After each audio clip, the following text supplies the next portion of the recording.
107 kilometre लिख दो, बहुत शानदार। उसने कहा 1.8 किलोमीटर लंबी एक ट्रेन स्टेशन ए से बी के लिए, बेटा इस ट्रेन की लंबाई कितनी है? 1800 मीटर है।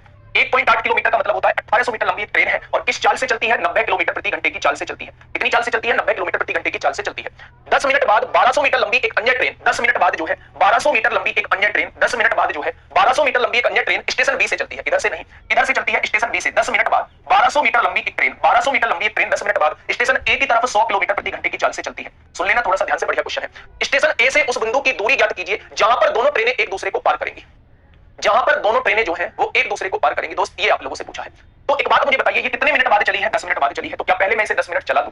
अगर मैं आपसे ये कहूं कि ये 90 किलोमीटर जाती है, एक घंटे में 90 किलोमीटर जाती है, तो एक घंटे की जगह क्या मैं 60 मिनट लिख सकता हूं? यानी ये वाली ट्रेन 60 मिनट में 90 किलोमीटर जाती है, तो मेरे दोस्त 10 मिनट में कितनी चली जाएगी? तो आप कहेंगे 15 किलोमीटर चली जाएगी। यानी ये वाली ट्रेन जो है, इसका इंजन जो है वो 15 किलोमीटर आगे पहुंच चुका होगा। 10 मिनट बाद इसका इंजन 15 किलोमीटर आगे पहुंच चुका होगा। तो अब इनके बीच की डिस्टेंस कितनी रहेगी मेरे साथी? तो आप कहेंगे 107 में से 15 जाएंगे, 7 में से 5 गया 2, 10 में से 1 गया 9, यानी इनके बीच की डिस्टेंस जो है वो 92 किलोमीटर रह चुकी है। इनके बीच की डिस्टेंस कितनी है? वो 92 किलोमीटर रह चुकी है। अच्छा, पार करने का क्वेश्चन है, मेरी बात को थोड़ा सा ध्यान से समझ लेना। जब ये दो ट्रेन विपरीत दिशा में आ रही है तो पार तब करेंगे जब दोनों अपनी लंबाई को एक दूसरे की लंबाई को पार कर देंगे। इस तरीके से ही तो पार होगी। यानी इनके बीच की डिस्टेंस तो कवर होगी ही होगी, साथ में इन दोनों की लेंथ भी पार होगी, तभी ये दोनों एक दूसरे को पार करेंगे। हाँ या ना? दिमाग में ये बात बैठी या नहीं? देखो दोबारा से समझो, मुझे पता है बढ़िया क्वेश्चन है, बहुत सारों के दिमाग में नहीं आया होगा। ये दो ट्रेन है भाई साहब, इनकी भी तो अपनी कुछ लंबाई है। ये दोनों इतनी दूर है, मान लो ये दोनों 50 किलोमीटर दूर है, इनके बीच की डिस्टेंस है 50 किलोमीटर। तो पहले तो ये दोनों ट्रेनें 50 किलोमीटर की दूरी को तय करेंगे, इस तरीके से आएंगी, फिर दोनों अपनी लंबाइयों को पार करेंगे, अब जाके ये वस्तु आपस में दोनों पार हुई है। यानी दोनों के बीच की लंबाई प्लस दोनों की लंबाई भी पार करनी होगी। ये बात समझ में आ गई? अब देखिए थोड़ा सा ध्यान से, मैं पूछ रहा हूं भाई कितने समय बाद पार करेंगी। अगर मैं आपसे पूछूं कितने समय बाद जो है ये पार करेंगी, बेटा ध्यान से सुन लेना,